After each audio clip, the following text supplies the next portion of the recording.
Good morning and welcome. Welcome to Fight CPS with your host, Bob Pace, and Hang On to Our Children. I'm so glad to see you all. Every day I think about how to do my live stream here. This is a live stream. What I mean by that is that we have interaction from you all that join my room by various ways. And I'm here because I care about you as a person, as a family. I care. I want to help you with a terrible agency that's gone out of control. Now, blanket statement, there are good CPS and bad CPS. I'm not saying all CPS are bad. I'm not saying the same thing about foster care or police. But there are pockets of police, pockets of the child protection systems, what I call CPS, and pockets of foster care that work very strangely or work very abusively, and they in it for the money. It's $1 trillion business to these people. They found out that in 1994, President Bill Clinton signed a law, incentive law, which is basically stating that CPS can be rewarded if they get the children adopted into foster care. And so it's a hard government entity to deal with. They've been around since, they were founded in 1962, and they have three periods from 1600s to 1875, from 1875 to 1962, and from 1962 to the present. But it's a tough agency today. I, too, was a victim of CPS. My family was torn apart. My wife and my children were torn apart. And I'm hoping that I can share what I've learned in my 15 years battling with CPS. Now, I've been on this live stream now for 18 months. I started in October of 2023. And I'm on twice a day, Monday through Friday at 10 a.m. Pacific Standard Time, and Saturday and Sunday at 8 a.m. Pacific Standard Time. I'm also on the evenings from 7 o'clock at night, Monday through Sunday, all 7 days. Now, there is from time to time changes. I'll let you know.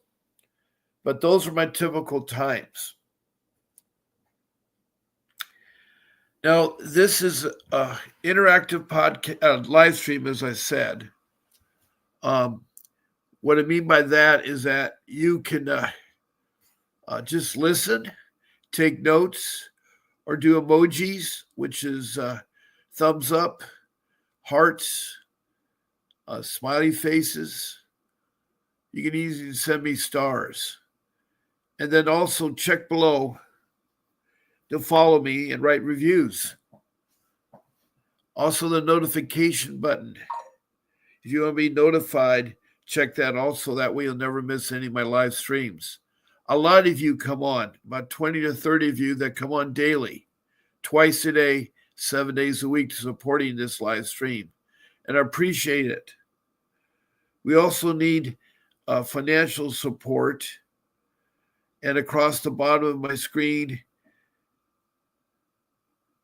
is different things you get with different amounts of money. And you just send it to that phone number, 310-308-7758, using Cash App, Apple Pay, or Zelle. Cash App, Apple Pay, or Zelle. Now, another way that you can interact with this live stream is you can text a message, such as a comment or a question, and should pertain to CPS. Please state your first name, your city or county, state, and country. Also, please tell me about your CPS case from beginning to where you're at. Now, I do mean country because this is a worldwide podcast. I just got a new country this past weekend, Republic of Congo. And now I'm up to 22 countries. I have Indonesia, Bangladesh, India. And then in the Middle East, I have Saudi Arabia and Libya. Then over in Africa, I have Liberia, Sudan, Republic of Congo, Rwanda, and South Africa, 2 provinces in South Africa. Then up to Europe, I have England, Scotland, Wales, and then I have Sweden and Denmark. Then I go over to Canada, and I have 4 provinces there, all 50 states, including the District of Columbia. Then down to Mexico, and then South America, I have north of Brazil on the east coast, Grenada. Then across the South Pacific, I have New Zealand and 2 states in Australia, the land down under. So I've spoken to over 1,000 people. And they all have something similar. They have encountered a bad CPS. See, CPS will provide you a court-appointed attorney, a public defender, if you do not have the funds to afford one. The only problem is CPS is different than any other entity. You're guilty. As soon as a call is made by a lay person or professional person, you're guilty. And you have to prove your innocence. When they say they'll provide you a public defender or a court-appointed attorney, it's someone that usually is hired by CPS. Their background is in criminal law. It isn't in juvenile law, family law, or dependency law. Plus, they work for CPS, so they, will not fight your case like they should fight your case. They don't fight your case, and they're so loaded down with other cases, like 30 more clients. They don't have time. They won't have time to talk to you. And the key to success of fighting CPS is a good attorney. Attorney trained in juvenile law, family law, and dependency law. Now, we have someone working for our law firm. His name is Vincent W. Davis. He was my attorney and helped me get my children back. He's been fighting CPS for 39 years. And he's also a trial attorney. He can do trials. And he was a foster child himself. So he knows what it is to be in foster care. And then on top of that, he also does civil lawsuits. When your case is done, he will sue the CPS agency for millions of dollars. He's won millions of dollars in cases, both in state court and in federal court. And so we have a number here, 888-888-6582. And if you need an attorney, I recommend you get 3 quotes from 3 attorneys. Mr. Davis is that man. He's 888-888-6582. That's the law offices. That's where you can get assistance.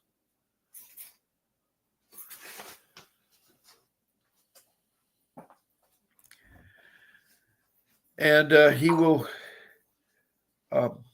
retain. He can be retained. Now, for instance, in LA County, His retainer is $5,000 to start off with. He's a $500 an hour attorney. And there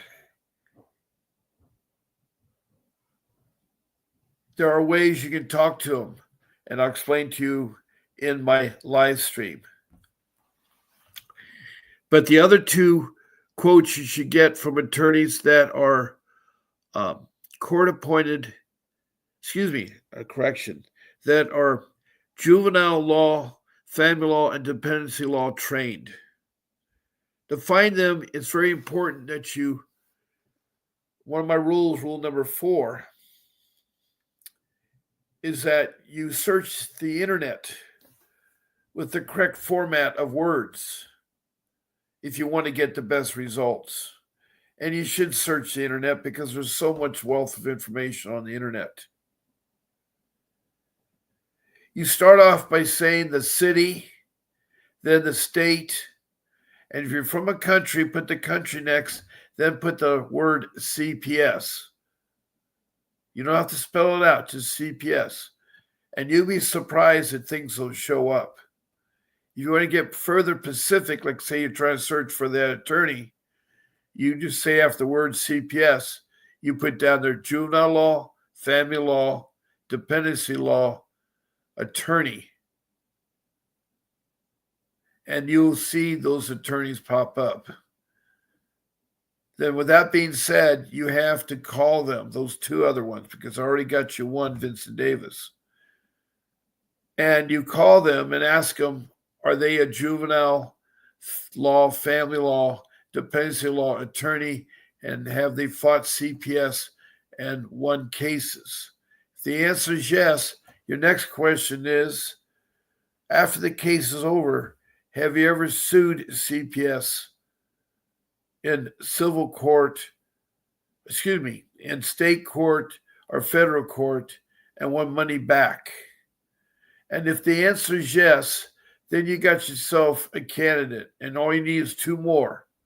Reason why I say 3, because in my experience, and over working for over 60 years, getting quotes on 3 things have given me the best results.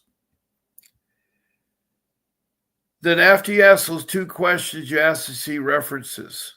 And you want to take time to check out the references. You do need to call Vincent Davis at 888-888-6582. Ask for references. And that's important. Also, you need to establish a chemistry. So you narrow it down. You have 3 candidates. Try and narrow it down to 1. Money may not be the factor. It may be how good the person is, how good you relate to them. But I know that good attorneys are expensive. And I know because I, too, had lost my job in 2010 through no fault of my own, and I was faced to fight CPS and get an attorney. But it took me almost 6 years. The first 5 years, I was constantly harassed by CPS, by these people that would call in, lay people, and I didn't know who they were. Later, I found they were my wife's mother, father, her 3 sisters, and her brother. They would call in once a week and report something wrong with me and my wife with her children. And every week, I'd prove them wrong. I'd show them my home. I showed them that, when they said they weren't in school, I showed them their grade reports.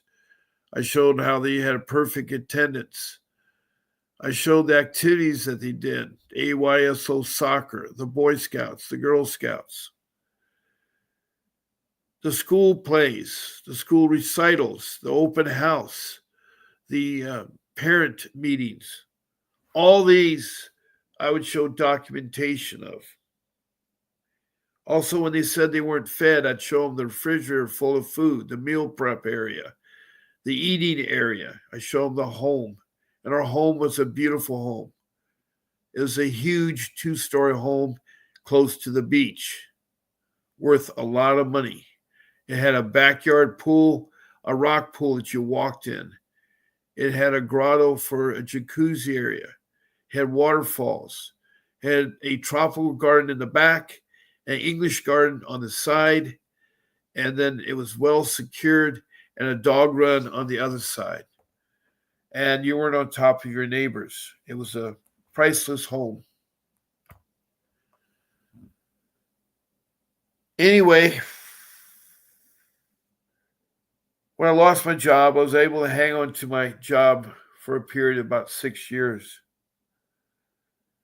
That's all I had saved because I was trying to get a job and no one would hire you when you're involved in CPS. Also, because my age, I think, was a factor. Anyway, people told me I wouldn't get a job. I did get 2 jobs during my period to now. So I'm still looking for work, and it's still hard. I'm 15 years older, too. But I'm determined to find something out there.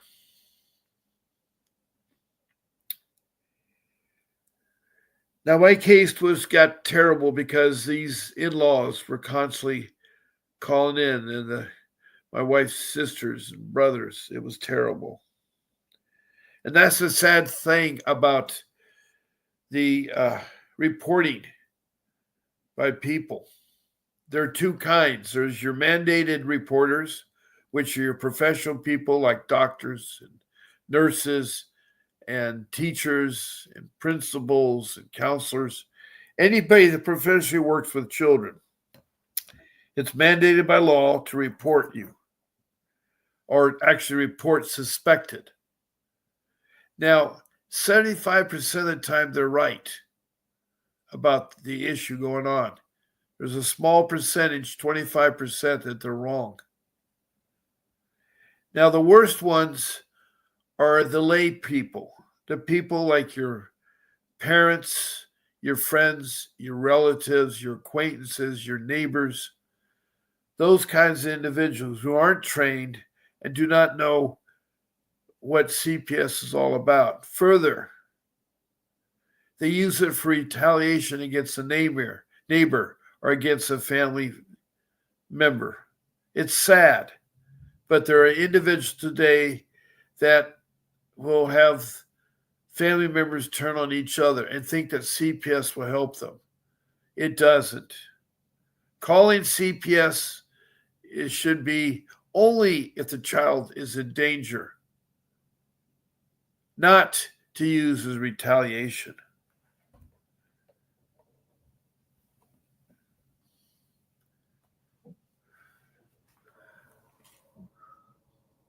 Now, another way, and I was so glad to have a couple last night.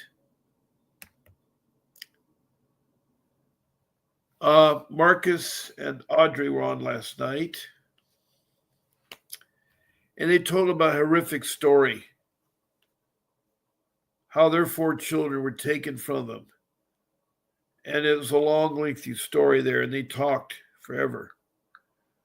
But they didn't have an attorney. They tried to use a court-appointed attorney that further nailed them.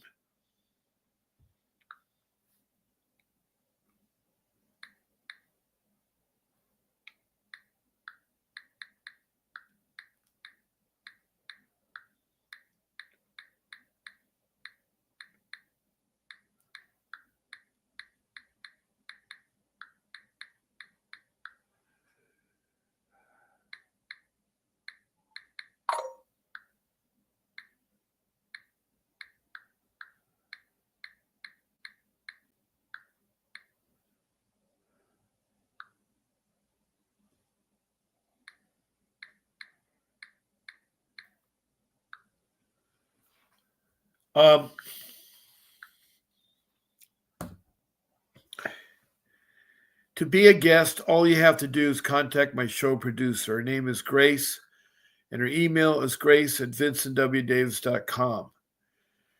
And you just pick one of the 14 shows, my morning show or my evening show, Monday through Sunday. That's all you have to say is, I want to be Bob's Saturday morning show.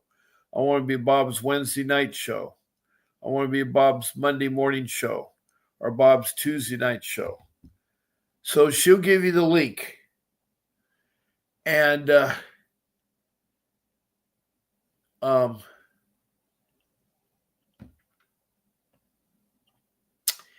You go to SteamYard.com. You enter the link, and you'll be on my live stream that I broadcast on YouTube. I use SteamYard as the application, and I can have up to 9 of you at one time. I can have 9 of you. Technically, I can have 9 couples. I have positions for 9 camera ports. So if it's a husband, wife, you'd be considered one. And this couple last night sat in front of their couch and, told their whole story. And it was a long one. It was a bad one. But they shared it. So being a guest on my live stream is very important. Grace will make sure that your camera is adjusted, and Mike, she'll go over to say what you can do and not say on the show. She does that. She makes sure that you're proper, no improper language. We don't allow eating or smoking on the show. And we don't use the names of people. Now, a third way that you can interact is by calling in. My number is there. I'm live. You can call in at 626-698-0990.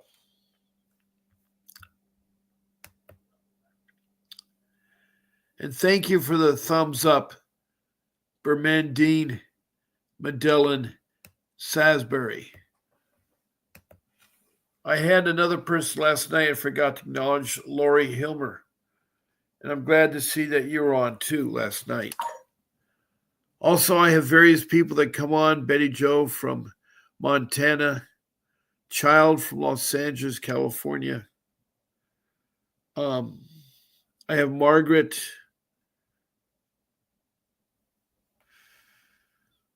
from the Kern County in California. Lots of you have called into my live stream, and I appreciate it. And I want to be here to help you. I like to hear the updates of what's going on with your case.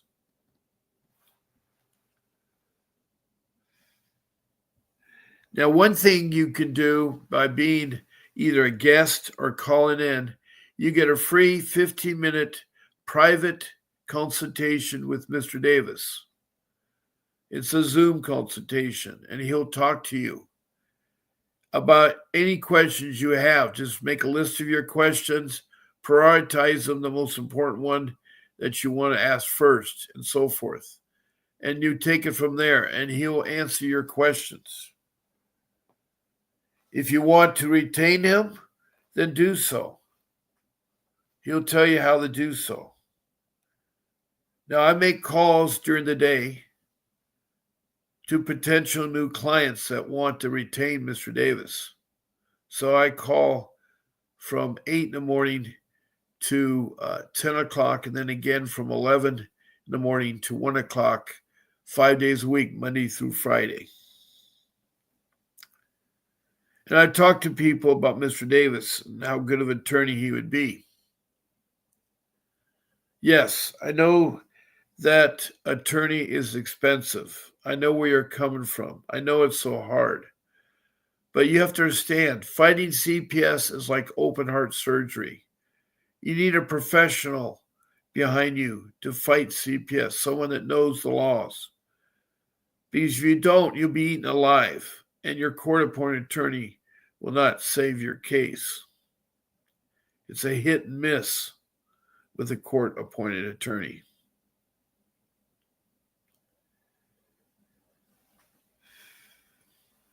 So that's enough about attorneys. But you need one. Because like a medical doctor can work on your heart, but a layperson can't. A plumber can't. Because CPS is corrupt. They're in it for the money. It's $1 trillion business. They'll build you up and take you apart. They don't care.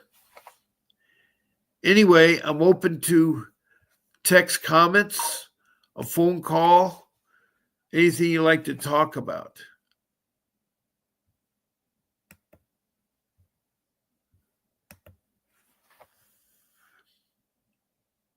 Now, I do have topics that I can talk about. There are lots of things going on. And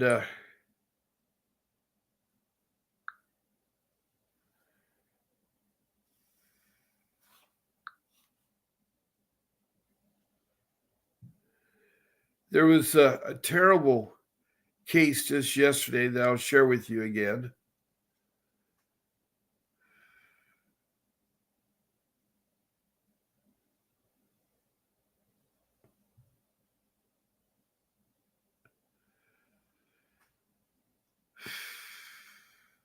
The title of the article was A Police State. Loudoun County Child Protection Services took a 1-month-old breastfeeding baby from her mother and a Navy veteran father at gunpoint. Now, right there, that really strikes you. Now, Loudoun County is in Virginia. So this case took place in Virginia. It happened yesterday. And here's what the article is saying. A U.S. Navy veteran and his wife were subject to the full weight of the government's iron fist as Child Protection Services, backed by armed deputies, stormed their home and seized their 1-month-old breastfeeding infant. According to the father, there was no warrant, no due process, no criminal charge. This happened not in communist China nor in North Korea. It happened in suburban Virginia in America in 2025. Farzan Yadandi, a Navy veteran, father, and engineer, has become the latest victim of a weaponized family court system, a system increasingly aligned with radical bureaucrats, and progressive ideologies who seem hell-bent on dismantling the American family under the guise of state welfare. I'm begging everybody who's reading this that there is a crime in progress currently. Loudoun County government has abducted and falsely imprisoned a 1-month-old breastfeeding baby from its innocent mother. Please spread the story far and wide. An inactive would like it. Do whatever the algorithm needs to spread the story for the love of God. Yancey wrote. And he wrote this on Twitter.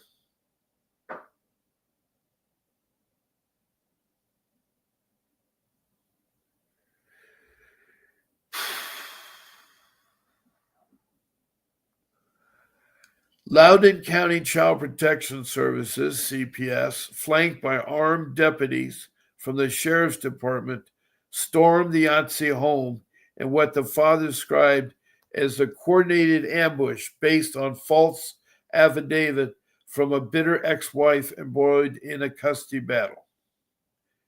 The infant, completely healthy, cared for, and bonded to her mother, was removed with zero regard for constitutional rights or for family bond or even basic human decency.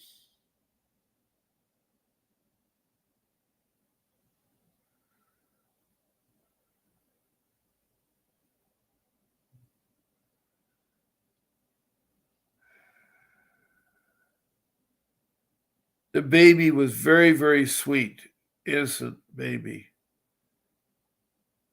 This government is terrorism, and every man in America needs to understand it. If it can happen to me, it can happen to you. Welcome, Daniel Watt from Georgia. I am so glad to see you.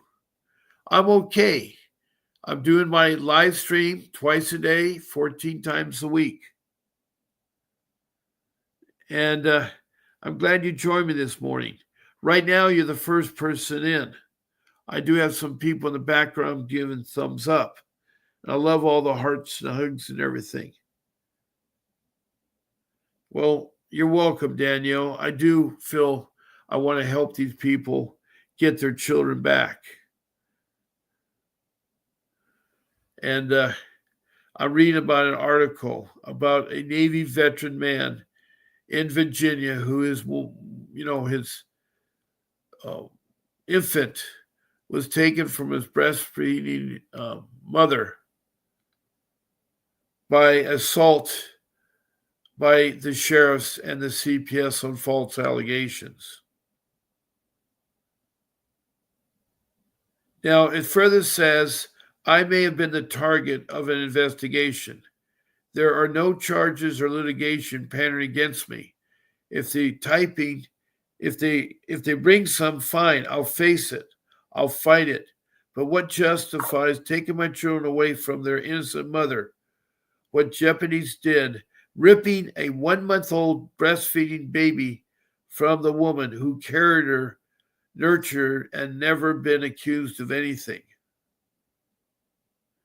There's no justification, there's no logic, there's only cruelty. This is what happens when the system convinces itself you're a bad guy. It doesn't need proof, it doesn't need due process, it just needs perception. One bitter X, one dishonored affidavit, and suddenly the state throws its full weight at you, not just to punish you, but destroy your family. Even when the lies are exposed, even when you have recordings, evidence and proof of evidence, they don't stop.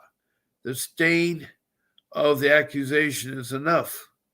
And now I'm under scrutiny, treated like I need to be controlled, while the people I love most are used as leverage in a twisted game.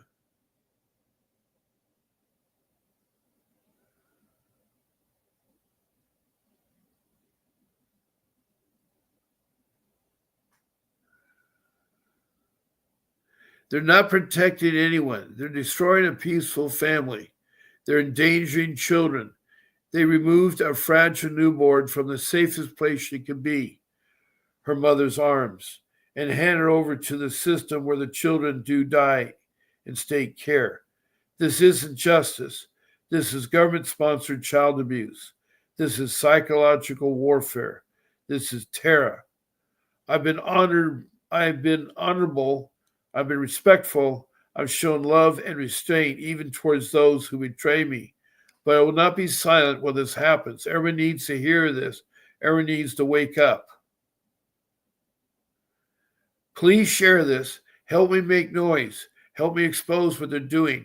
Not just me, but to the thousands of families across the country. The October 14th raid, a family torn apart. Yahtzee says the trauma began long before the latest attack.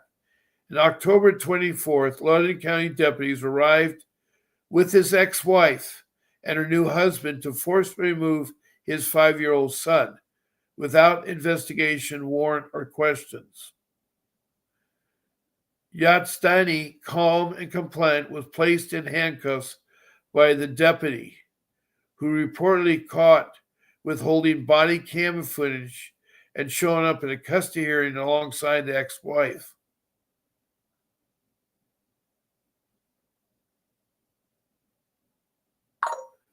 On October 14th, 2024 at 3:30 p.m., I was exercising my court-approved visitation with my son when my ex-wife Amanda showed up unannounced and uninvited to my brother's home, the former residence of my late father.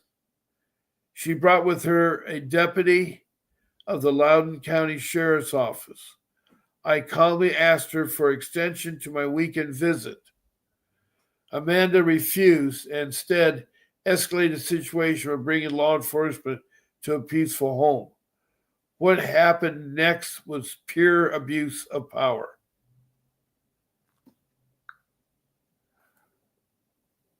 Without course, warrant, or investigation, the deputy immediately placed me in handcuffs, ignoring the fact that I was calm, cooperative, and clearly trying to de-escalate. You will hear in this video the most painful part of all, my 5-year-old son screaming and begging to stay with me, his father, as I am arrested in front of him. That sound I'll never forget, and neither will he. This moment shared more than just pride. It devastated my relationship with my brother,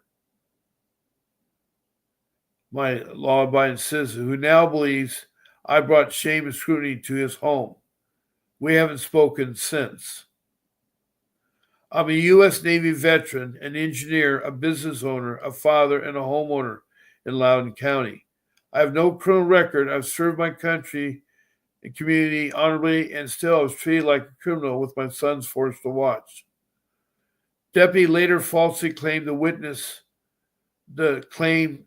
as assault, alleging that I retreated into the house and the door stuck Amanda. But the body cam shows, which he withheld, proved that never happened. In fact, he had actually witnessed an assault. Why was I detained while he was investigated? During the arrest, I told him the cuffs were too tight. Instead of loosening them, he tightened them further.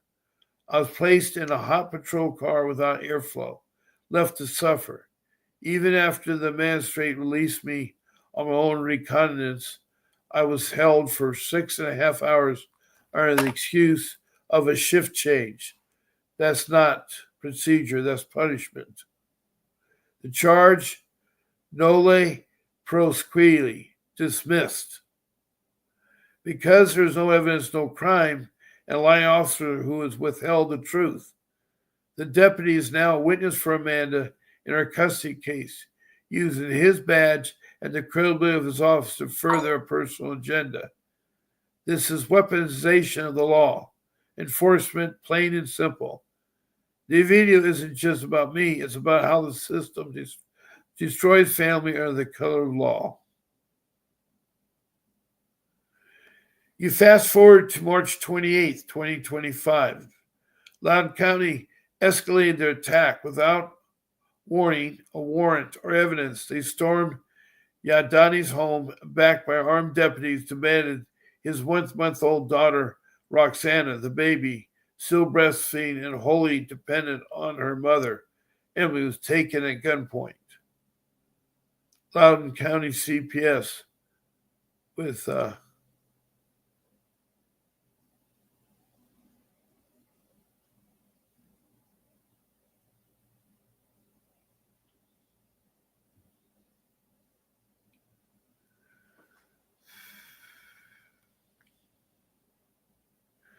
the baby, still breastfeeding, was taken.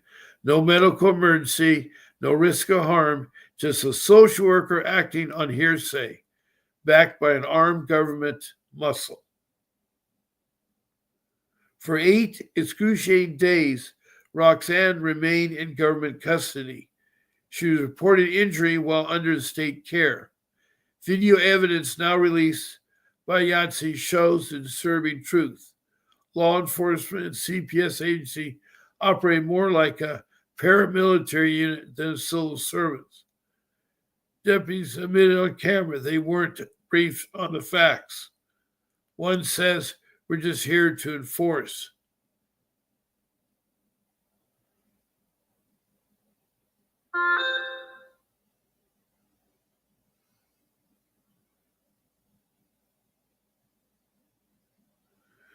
After 8 days of torment, Fonzie and his wife reclaimed their daughter.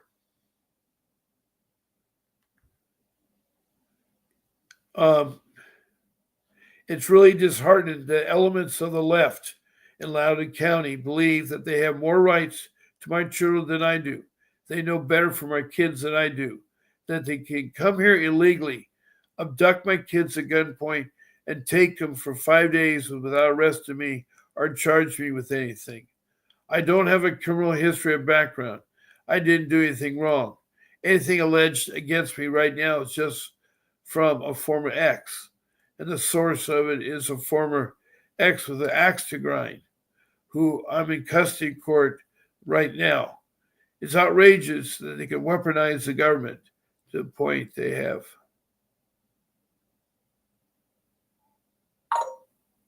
They've come to take a breastfeeding baby from the mama, innocent both of them. The exes accuse me of XYZ, and that's fine. I'll fight in court, no problem with that. But what did the baby do? What did her mama do? This is the next fight.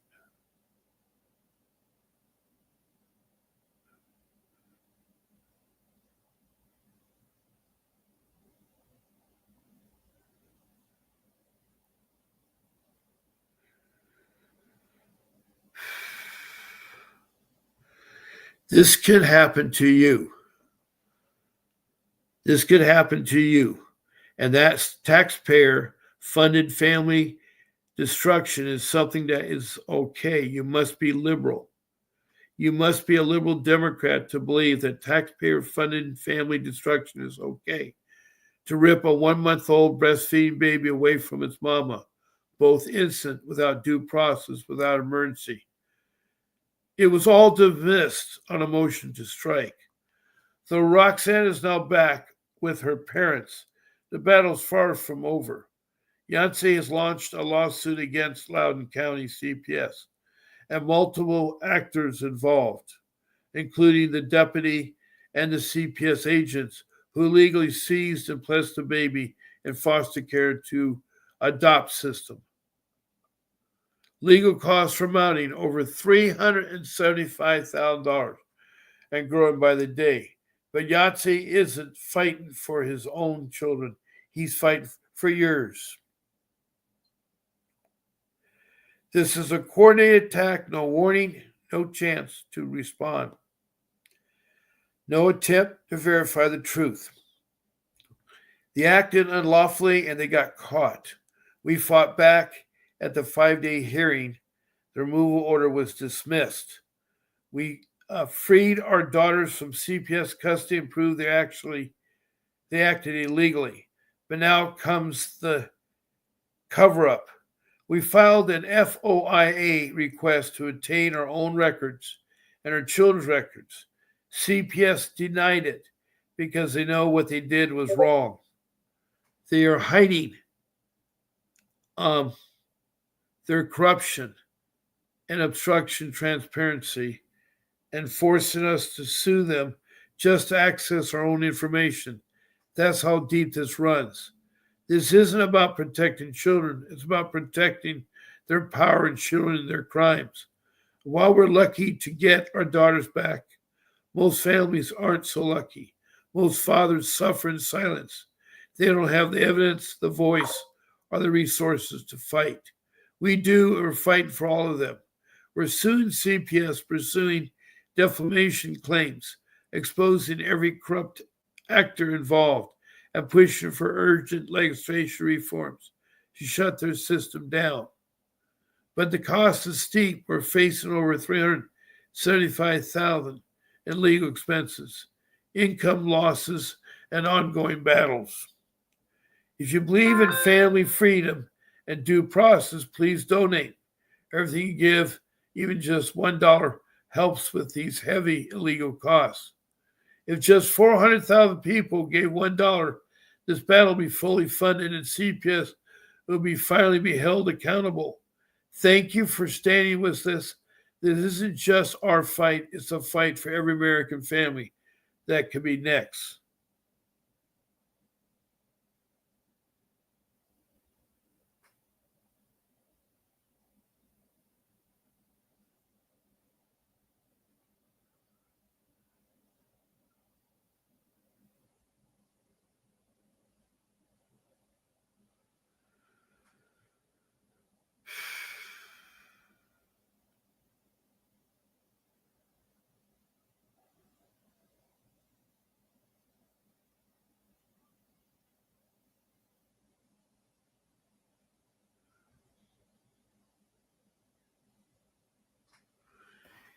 Anyway, that was an example of a father who's now suing CPS.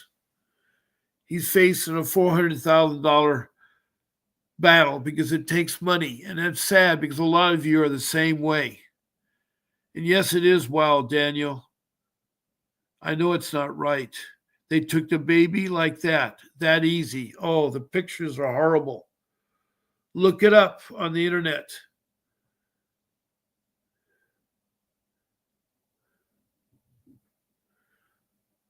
So anyway, I'm here to help you with your case. Now, Danielle Watt is a remarkable lady.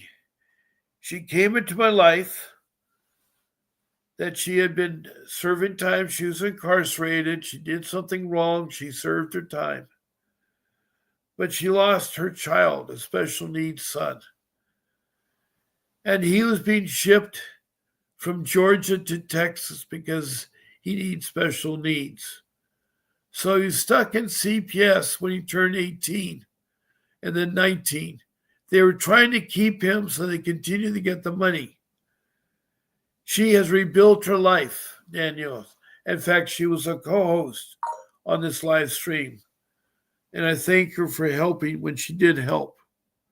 But she's got her son back. But it was really hard. It's really, really, really hard. I'm so glad. She also has her brother who's special needs. Not only is she taking care of her son, she's taking care of her brothers with special needs. And she's a sweet woman and very kind. And I thank you for being part of my life and part of trying to fight CPS.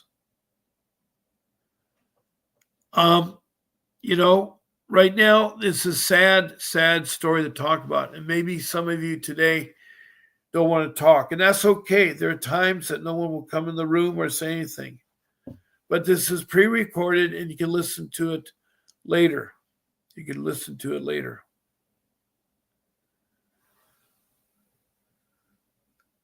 As I told you, I had come up with 5 rules. One was about attorney. I've already talked enough about that. But you need an attorney to fight this. You're going to be like Alice in Wonderland that fallen in the hole. Met the cat. You fell in the rabbit hole and met the Chester cat.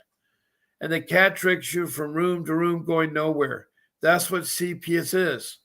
You go nowhere with CPS. They embezzle funds. There's a case in Richmond, Kentucky with what they call their CPS, the cabinet. And they found an individual because they had $1 million disappear. And they found out 400 was being embezzled by this guy. So they're looking for the other 600,000. There was a lawsuit recently over $4 million in LA County that LA County had to settle for. It is a shame. It's a hard agency. Not only supposed to protect your children and do family reunification, they're supposed to provide food, shelter, clothing, transportation, educational, and medical, and even help you find a job. That's what the CPS, the Child Protection System, is supposed to do. They're supposed to protect their children from neglect and abuse, but they do just the opposite. They abuse our children through foster care. There are numerous stories of children being killed in foster care. There's a lady from South Africa that reported that her child was in custody of a foster care group, and they had an outing to a lake. And during the outing, a crocodile came and grabbed the young child and took him away. That was in the hands of a social worker.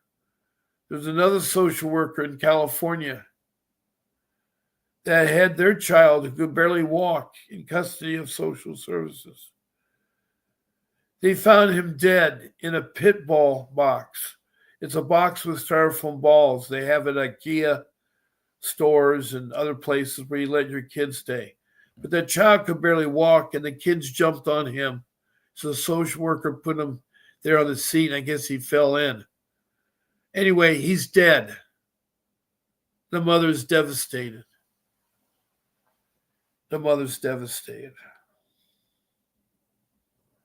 So you have to be careful, and you have to know these 5 rules that will help you stay out of trouble.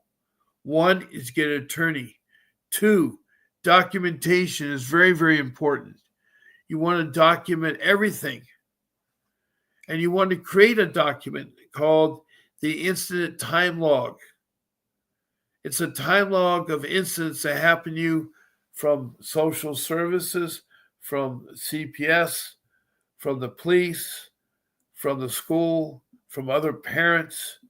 Any incident, whether you got it on the phone or you met somebody, it should be recorded. All you need to do is give the location and the number, if you have it, or if it depends what the situation is. And then the date and time of the involvement and who was involved. That goes on the first line on a notebook paper. The second line is a summary of what the incident was about. You put down the summary. Then on the third line, you put the outcome. You put down the outcome and what it is. And if you don't have it, you can add it later. Now, Danielle, you want me to give an update on your case? Or you want me to talk more about the rules? Or is another topic like such? What is a 388 motion? What is a 180 hearing? What is a 160 hearing?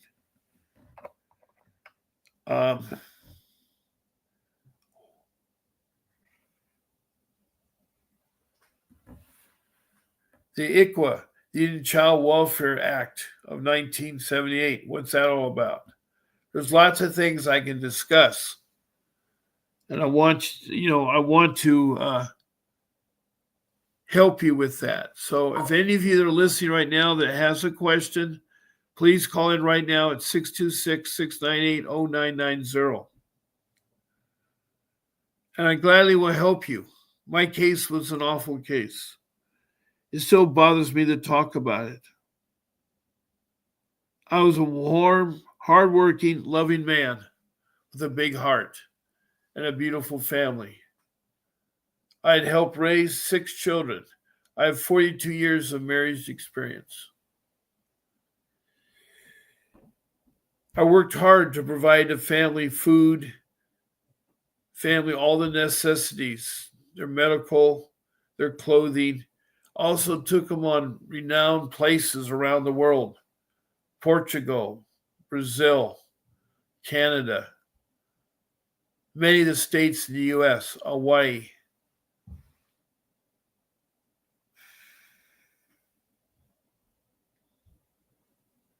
And I was all upset by CPS. My life, my home, everything, I lost it because of CPS.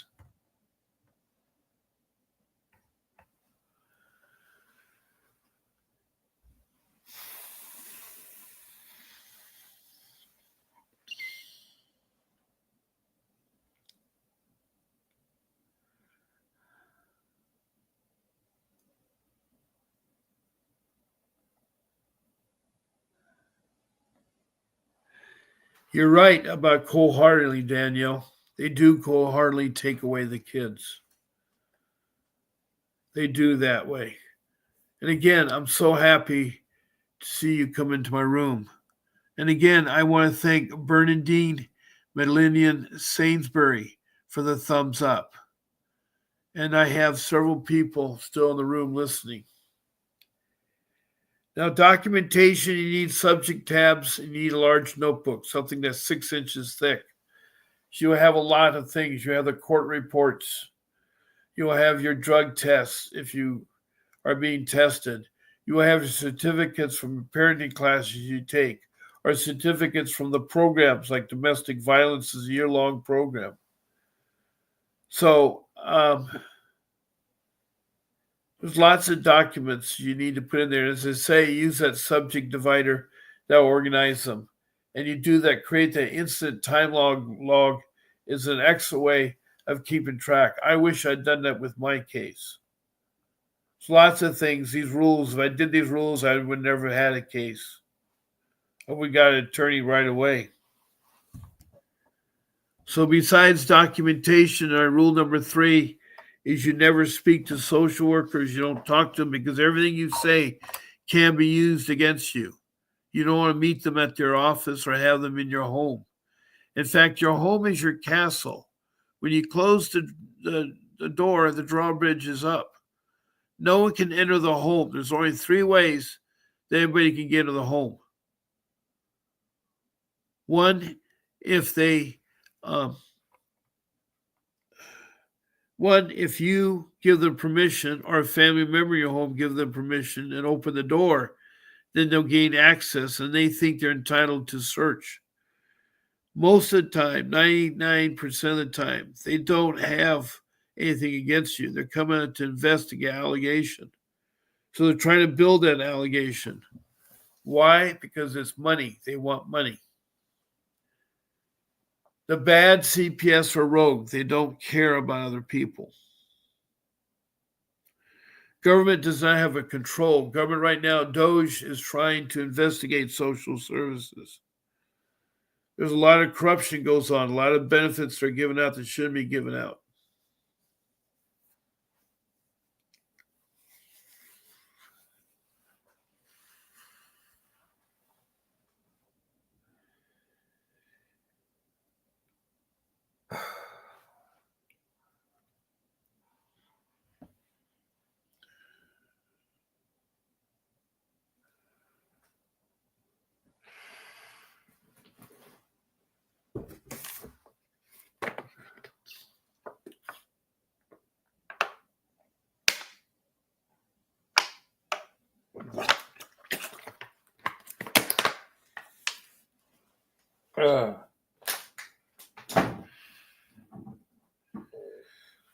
Oh boy, water is good for you.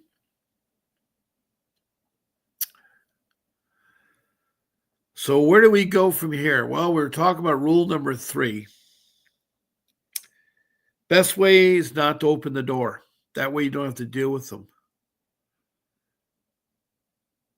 Even if they knock or make noise, just be quiet. They'll eventually go away. Now, the second way they can enter the home is if they hear a disturbance going on with a child or an adult. It could be someone that is fighting the adult. And they'll enter the home, especially domestic violence, the child's in danger, and stuff like that. Social workers and the police will enter the home. Now, the third way is they can have a legal document called a warrant. It's a paper that they request in court before a judge that they feel it's necessary to enter the home because the child is in danger or something's in danger. They get that pretty easily, but the bad part is CPS uses old warrants from other cases and doctor them up. You have to be careful when you see a warrant. If they slide the warrant underneath your door or they mail it to you, you need to check it out. It's legit. It should have a date on it that is not a date of a weekend or a holiday during the weekdays, because court is not open on the weekends or holidays during the week. So that's really important that you need to look at. That's really, really important you need to look at. Also, there should be a wet signature with a hand stamp, and it's raised up so that the letter and everything can't be forged. You can feel it. You can see it. There should be a name of the person, which should be you if you're involved in the lawsuit, and the names of the children and what the allegations are. Further, there'll be directions of when they can enter the home, what they can do if they're there for searching the home, or they're to talk to you, or they're to take your child. It has to be expressed on the warrant. But I am telling you that sometimes warrants are bad. So you're in your home and you don't open the door. That's fine. You can look at any paper left behind later or cards or whatever. Now, if you're outside and you encounter them, be pleasant to them, but don't talk to them. Tell them, if this is a legal matter, I need to have my attorney present to help me resolve this. That's all you have to say to them, and you're scot-free. You can go away with your kids in your car and take off. Now, I can't say there's rogue policemen that sometimes want to enact things that are against the law, but they do that sometimes. And when you're outside and you do talk to them, say very little. Make sure you get their name, check their ID, and get their badge number as police. Because they do lie. They'll say another name so that you can't find them. I'm sorry. You're dealing with an agency that's very difficult to fight, even to do appeals. You have to go to the state bar to fire an attorney. You can lawsuit an attorney if they're not performing. You can replace judges. You can replace court-appointed attorneys too. But it takes time and it takes a lot of energy knowing what to do and not to do. Hello, Margaret King. Thank you for coming and telling my show. I've missed you. I didn't see you at all yesterday. And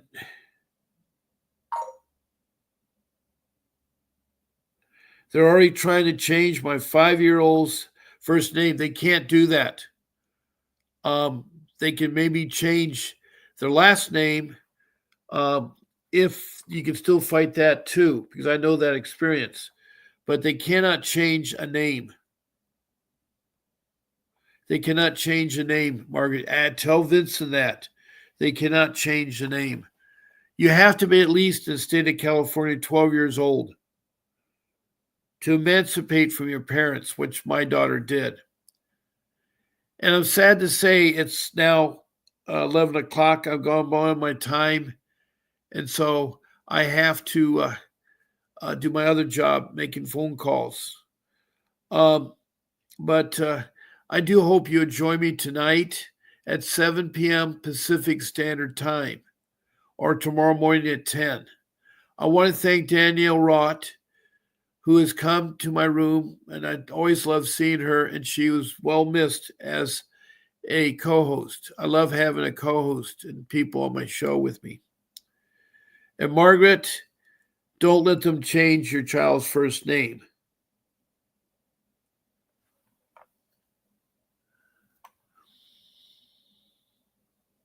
Okay, Margaret, I'm sorry I have to go. I do care about all of you.